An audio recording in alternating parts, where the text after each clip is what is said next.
My name is Florian Sölch and I'm working with NTT Data as an IT architect. I'm happy to welcome you to today's introduction of the NTT Data Extension Platform, or just EP. Today, I will start with an overview of the key concepts of the EP so you can better see how the EP can help you to easily exchange data between your enterprise applications and how it takes care about data consistency. After this more theoretical overview, I will show you a live demo of the EP transferring data from an on-premise application to a CRM cloud platform. Once you have seen the EP in action, I will demonstrate how to build this integration hands-on. At the end of the session, you will have seen how easily an integration can be built on a super powerful and extremely flexible enterprise-ready platform. Let me start with an overview of some of the key aspects of the EP. Initially, the EP was built as a flexible adapter toolset to connect CRM systems such as Siebel, Microsoft Dynamics or Salesforce to the surrounding legacy systems hosting CRM and marketing relevant data such as contracts or sold products. Not only converting formats or content of data is a few mouse clicks away, but also powerful bulkifying of data loads and optimization of APIs. For example, the volume limits of different cloud platforms is already built in and will happen without you even notifying it. In many cases during my career as an IT architect, I have been faced with the decision whether to use a board application or build one individually. Among other advantages, a custom-built application, of course, provides you with all the flexibility possible, but requires a lot of money to build features that a commercial software provides out of the box, and even more money to bring them to a production-ready state. The EP serves as a perfect balance between both worlds. As we provide the complete source code, you have all the flexibility and speed of a custom-built application, but can use and more importantly rely on a wide set of production-proven features.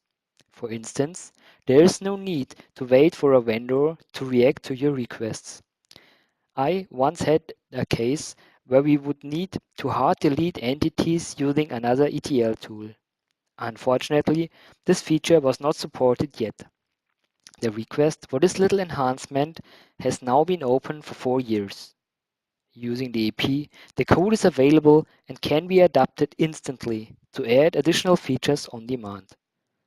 As all the code is available, any potential vendor login is eliminated.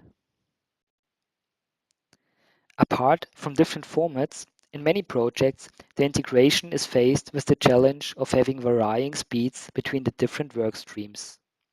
Legacy systems often have release cycles measured in months and years, whereas modern cloud-based applications mostly have very frequent deployments on weekly or even daily basis.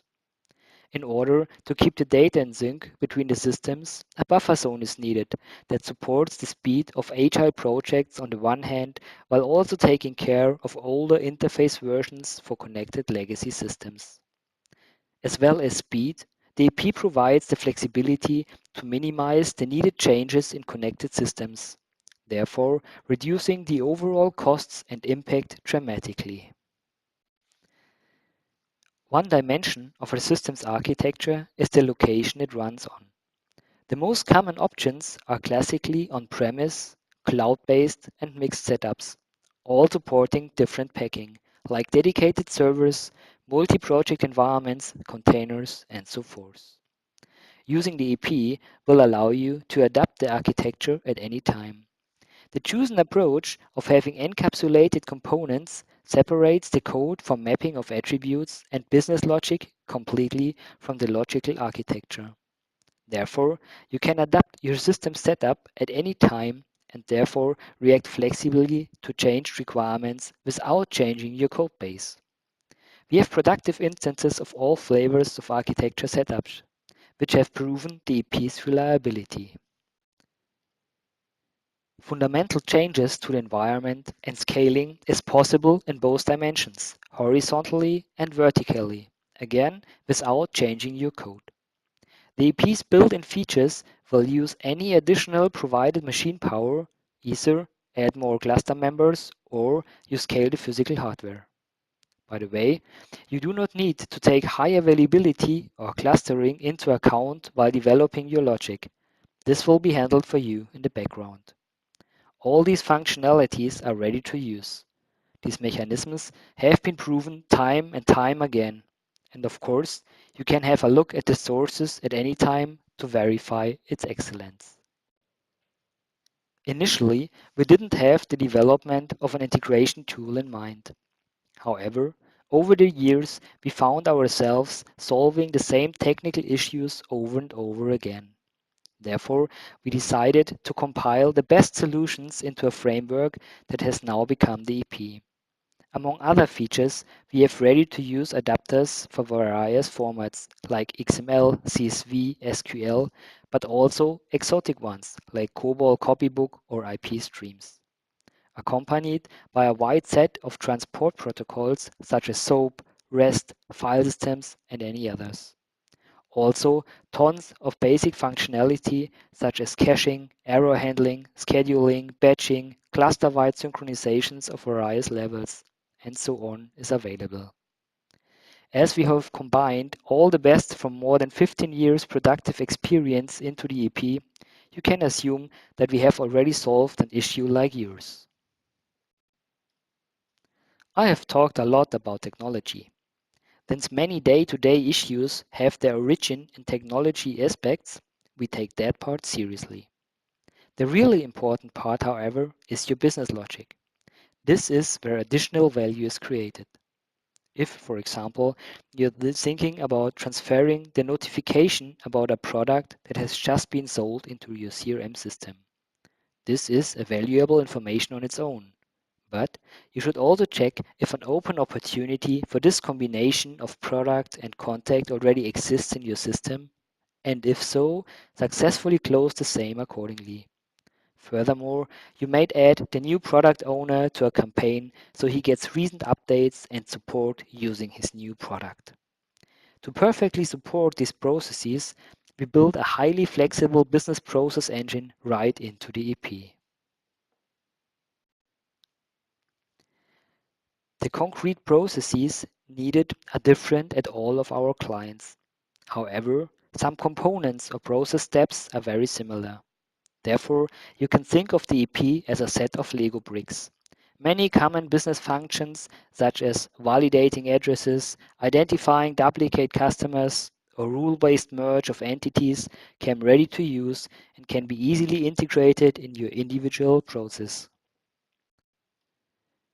One of the challenges when dealing with integrating multiple mandants such as tenants or countries is to avoid ending up with millions of if statements, making your code unreadable and impossible to maintain in the long run. Because we had multi-tenant scenarios in mind from the very start, we have unit testing built in and force the creation of tests for all code to ensure high quality and guarantee future maintainability.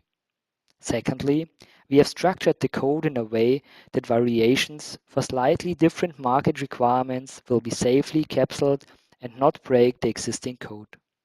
Lastly, all our utilities, so Lego bricks, support multi-tenants as well, such as different property values per tenant or different dependencies between interfaces for each market and so forth.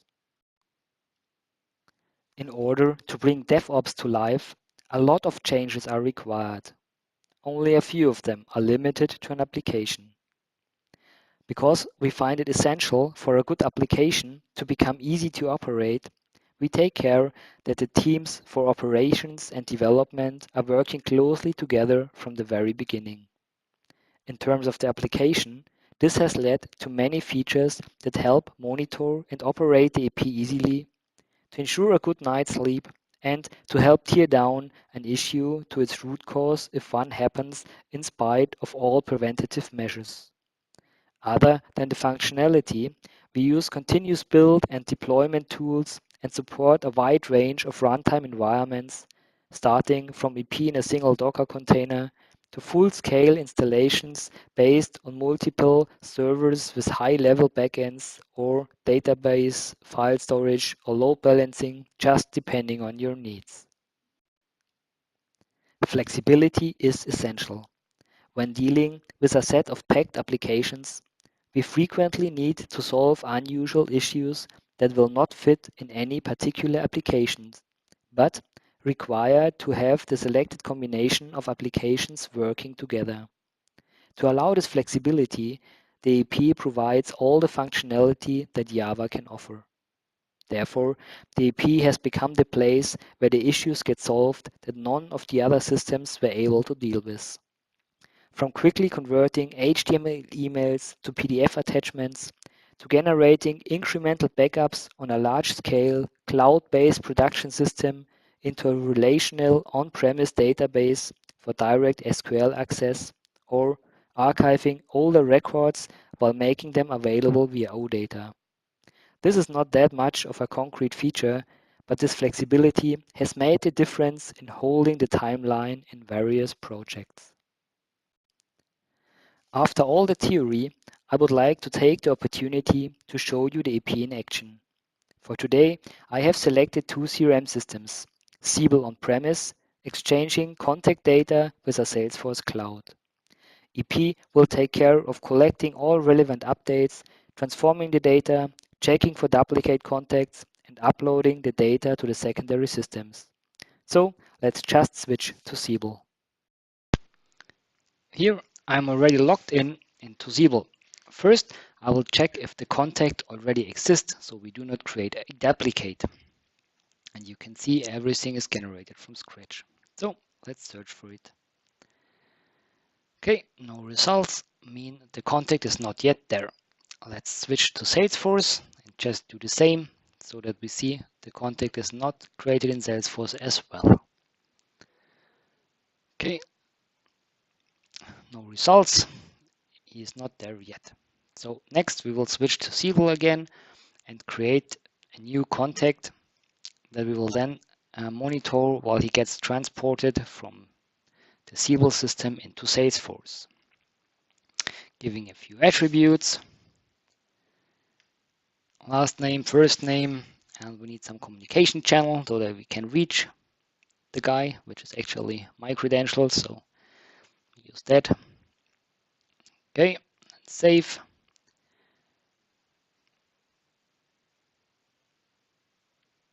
Takes a while, so contact is created. Let's just, to be sure, query for it again. So it should now be returned by repeating the same search from before. Solch. There he is. Okay, then let's see if the EP had found that record and if it had handled somehow.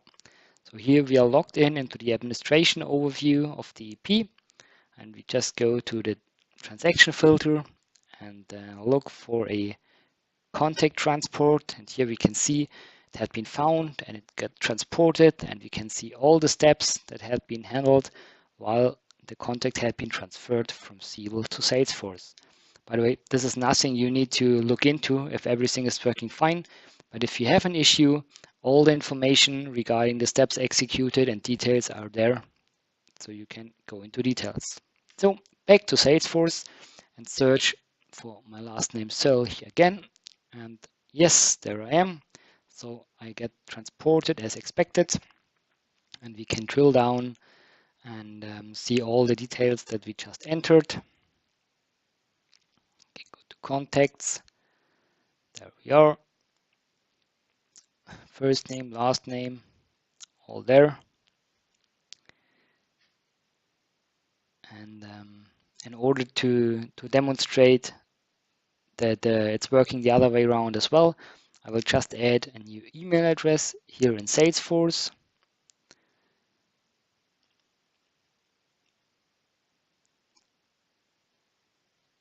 Come on. Okay.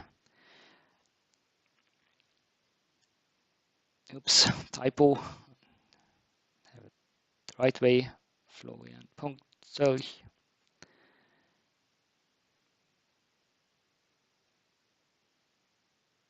And then Okay, here we are. Let's hit the save button. Okay, saved. Let's switch back to Siebel and see if the email address has reached our contact representation in Siebel again. Of course, we need to requery in order to refresh the data.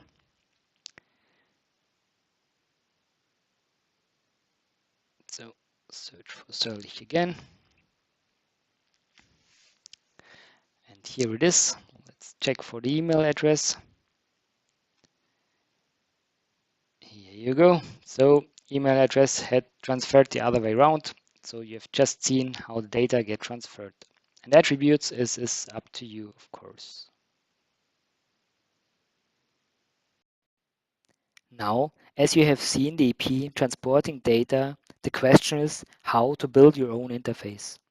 Basically, you have 3 easy steps to follow. First, create the application and design your interface by defining how the input data should be mapped to the target entity by dragging and dropping the attributes. Second, start the EP, which can be done by one simple command out of the development tool. Okay, it will become a bit more complex once we leave the dev machine, but that will be handled by our build and development pipeline. Third, monitor the EP as we have just seen in the demo. So, creating and designing your interface is the most interesting part in this process. In order to do so, you will need to start your development tool, which is basically Eclipse with the EP plugin installed. Then you just click on Create a new project and define some attributes like project name. Now you have a new empty EP project. In order to transport information, you need to define a new data source. In our example, we will use the Siebel database to read change data. So you need to define the connection attributes in order to read the data. We will use the data source also for listing all the available entities and attributes. These will be shown in the next screen, so you only have to drag them to the target attributes. In order to allow a powerful logic during transport of data, but avoiding impacts on interface changes, the EP has its own domain model. This is created right away while you define your mappings. So the second step is to map the attributes from the EP domain model to Salesforce, the same way you have done the first mapping. Just drag and drop. And again, we always have the flexibility in mind. Therefore, we will not create any mapping files. Instead, we directly generate Java code and proper set of unit tests that can be further enhanced and edited once the power of a UI-based mapping is no longer sufficient to support your needs.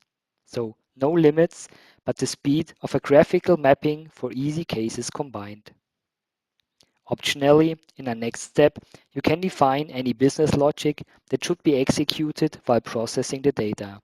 We will skip this for now to quickly proceed, but this can be any Java code. You're done. Just fire the run command using the EP plugin, and your EP running your customer transferring interface will start working as just seen in the demo. I will just switch in my development environment and show you how the attributes can be tracked. So I'm taking an attribute from the left and dragging to the EP internal format. As it's not yet there, I'm giving it a name. You see it's already created and also appears on the right hand side where I can then map it to the matching attribute in Salesforce. And there you go. Already you have the mapping, the attribute is coming in and is now being transferred to Salesforce. So we're drilling down a little bit in order to show you some more details. And here you can see the underlying Java code. There is no mapping like in XML or something. It's always Java code and can just be used and adapted if needed. And other than the pure mapping code, we also created the test cases. So everything we do is proper tested, and in case of any further changes, it's guaranteed that the functionality initially intended is still there. Of course, this applies to all the mappings we do, not only the Salesforce one, but also where we retrieve the mappings from Siebel. We have the mapping in Java and the matching unit testing code, so that we are all on the safe side. And again, as you can just see, we navigate as you would normally do in any Java project. So there is no magic. Any Java developer will find himself like at home just in minutes. The past 20 minutes, I have given you a first idea of some of the advantages of the NTT Data EP and guided you through a quick demo to show how easy it is to create a new interface. I would like to thank you for your attention and would be happy to answer any further questions. Please feel free to contact me so I can give you a deeper insight into the EP. Thank you very much and have a great day.